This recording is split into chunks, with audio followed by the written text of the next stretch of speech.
Olá, me chamo Marlon Nascimento, sou graduado em Economia, com mestrado em Economia e doutorando em Políticas Públicas pela Universidade Federal do Piauí.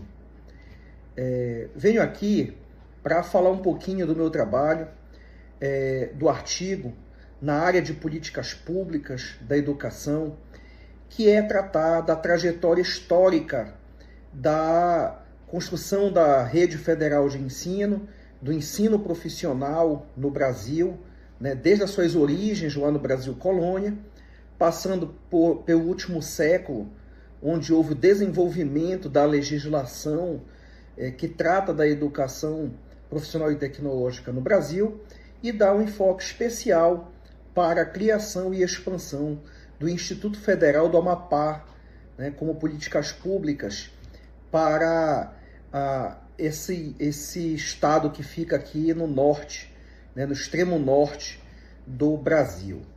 Então, esse trabalho ele tem como objetivo, né, analisar essa trajetória histórica do ensino profissional, desde que ele ainda nem era, né, formalmente constituído, passando pela constituição da rede federal até a implantação aqui no estado do Amapá.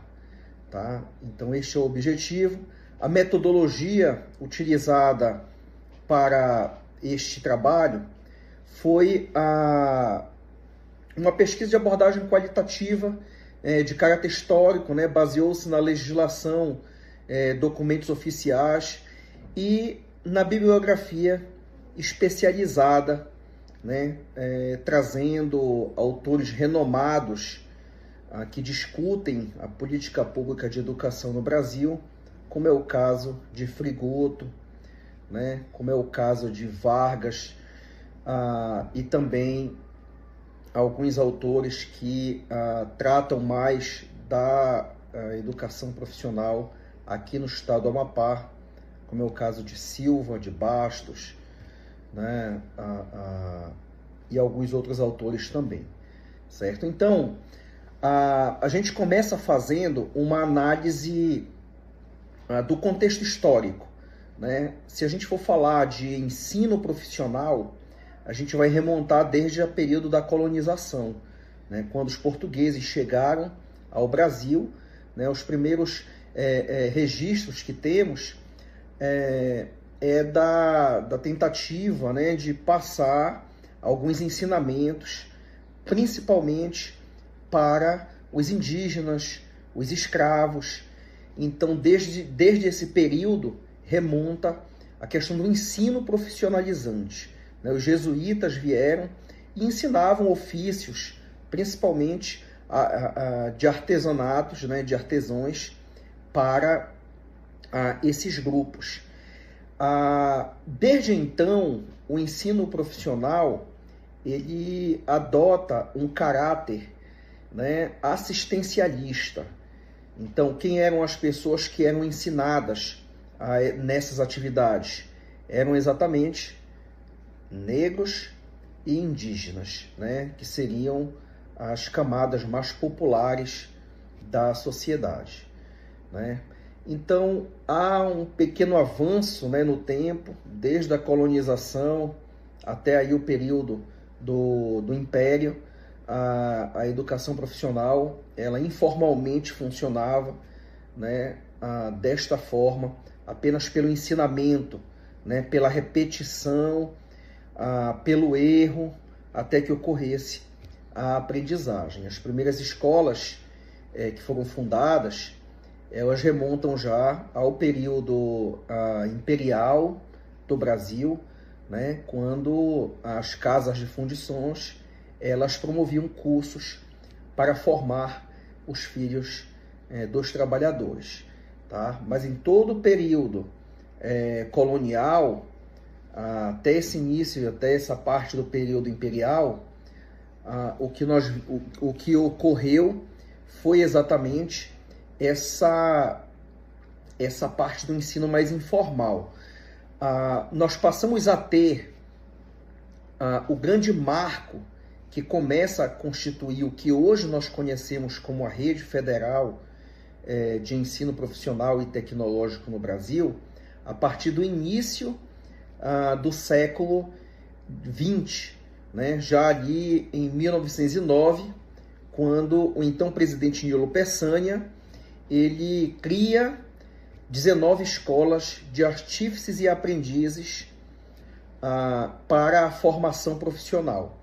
Bem, o contexto que o Brasil vivia à época, início do século XX, era um país ainda agrário exportador, mas que já começava a tratar do processo de industrialização, né, a priori, principalmente ali na década de 1910, com a Primeira Guerra Mundial, a necessidade da substituição de algumas importações, né? E é nesse contexto que as primeiras escolas de aprendizes e artífices elas surgem, justamente para atender ali as primeiras necessidades de mão de obra de um país que passa a um período de transição de agrário exportador para industrializado, um país que passa de uma transição de uma sociedade rural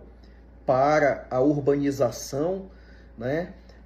Nesse período próximo ocorreu a abolição da escravidão, né? Então o Brasil tinha os ex-escravos. A característica fundamental nesse período da educação profissional é que ela era voltada principalmente às pessoas das camadas mais populares, né? Aos marginalizados, aos órfãos, aos ex-escravos, às pessoas mais pobres, né? Então, além do caráter de formar a mão de obra, ele tinha também esse caráter assistencialista, né? De dar um caminho a essas pessoas, tá? As elites, os filhos das elites, eles tinham uma educação mais propedêutica, né? Mais voltada aí à formação científica para que eles pudessem entrar nas universidades. Então, a gente diz que nesse período havia uma dualidade muito grande na educação profissional, onde a parte justamente profissionalizante, ela ia para as camadas mais populares, e o estudo propedêutico, né, a preparação para os ensinos superiores, ele era voltado às camadas mais altas, né, da população. Então, durante muito tempo, o que prevaleceu foi justamente essa dualidade, né? E a gente vai ver até o final que ainda se combate essa dualidade até hoje. Mas desde a criação das escolas de aprendizes e artífices, ali em 1909, vários processos foram sendo transformados. Quando chega ali em 1942, ocorre a Reforma Capanema, né? Veja, nós já estamos no período do governo de Getúlio Vargas, né? Nós estamos num período onde o investimento na indústria brasileira ele já acontece de forma mais forte, né? A indústria já passa a demandar uma grande quantidade de mão de obra.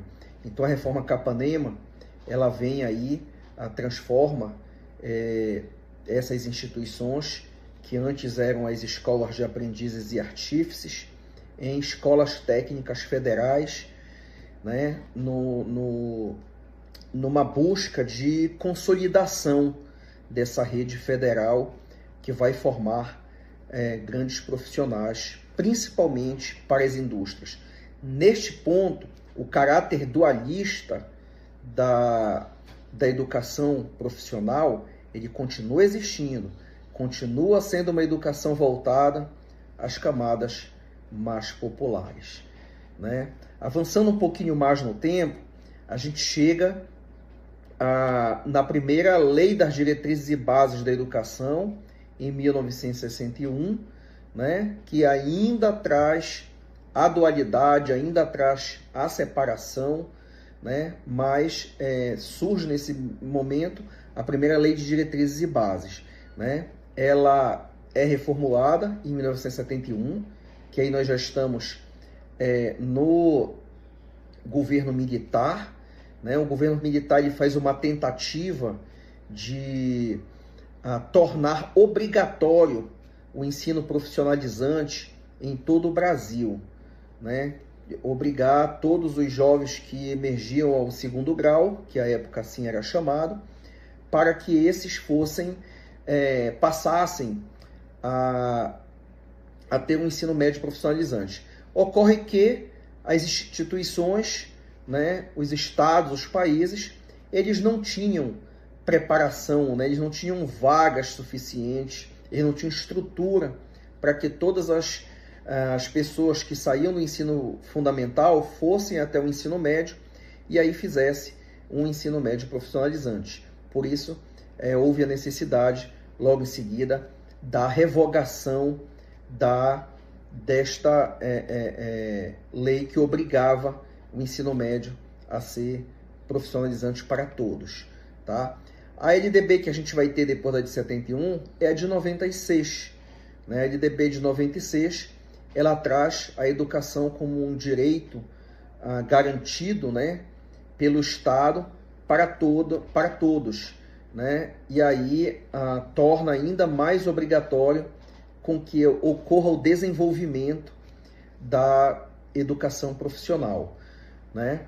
Então, nesse período, nós vamos ter também algumas mudanças dentro da LDB que vai ocorrer ali, primeiro, ainda no governo de Fernando Henrique Cardoso, né? Esse período de 1996 ele já está no governo de Fernando Henrique Cardoso, mas ele ocorre principalmente nos primeiros anos do governo do presidente Lula, né? O presidente Lula que transforma mais tarde essas escolas técnicas, né, que já passou a ser Centro Federal de Ensino, Cefet, né, Centro Federal de Ensino Técnico, eles passam a ter uma mudança significativa quando a Lei 11.892 de 2008 transforma essas instituições nos institutos federais que nós temos hoje, né? Então esse é o grande marco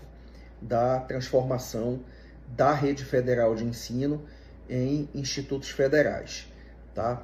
Para falar um pouquinho sobre o Amapá, né, o Instituto Federal do Amapá, que é um dos focos e objetivos, né, deste trabalho, o IFAP, ele surge primeiro como escola técnica em 2007, tá? Mas efetivamente ele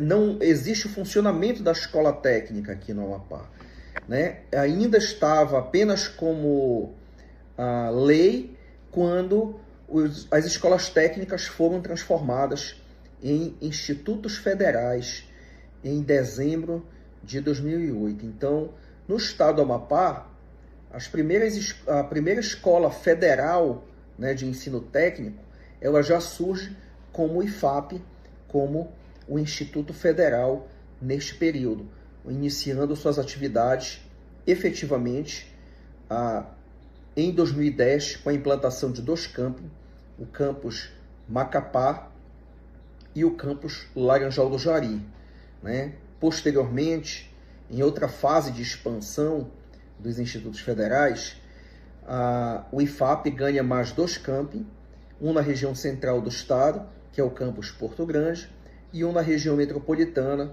o campus Santana, né? E recentemente, já agora em 2025, o IFAP recebe mais 3 unidades, que são o campus Oiapoque, no extremo norte, na fronteira com a Guiana Francesa, né? O campus Tartarugalzinho e o campus Pedra Branca do Amapari. Então o IFAP hoje ele está em todas as macro-regiões do estado do Amapá. Mas é importante observar que essa rede federal, que começa lá em 1909, ela só chega no estado do Amapá em 2008. Né? São quase 100 anos para chegar até aqui. É bem verdade que o estado do Amapá, em 1909, ainda não existia, fazia parte do Grão-Pará, né? Fazia parte do que hoje a gente conhece como estado do Amapá. Né? O Amapá foi separado e transformado em território federal em 1943, mas de toda forma, se analisarmos, quando o Amapá foi criado como território federal, em 1943, depois com a Constituição de 1988, passou a categoria de Estado, né? E chegar à rede federal de ensino aqui em 2008, nós temos aí, né, quase 60 anos de atraso, né, em relação à chegada, o que impôs uma série de desafios para a expansão.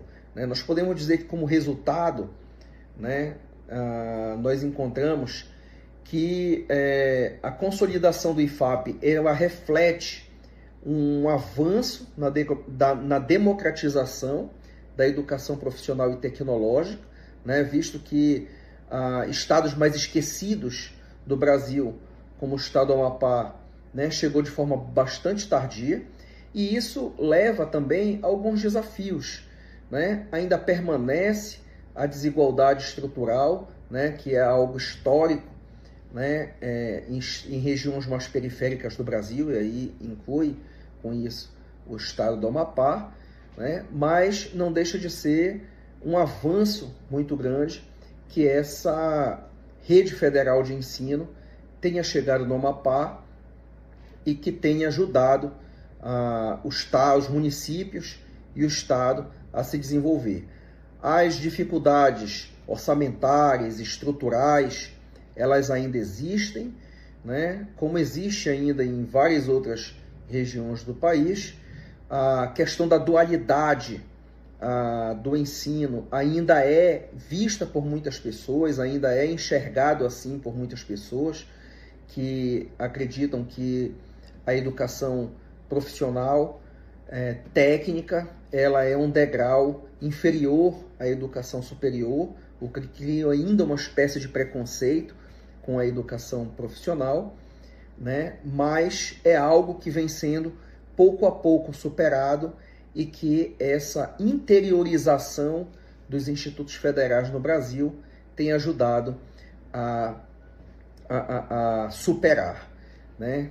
Então, a gente falou brevemente aqui da evolução, né, da educação profissional no Brasil, falou brevemente de como o Instituto chegou no Amapá. Espero que vocês tenham gostado, espero que tenham conhecido um pouco mais do que é o Instituto Federal no Brasil e particularmente no estado do Amapá. Então, fica aqui o meu muito obrigado a todos que acompanharam.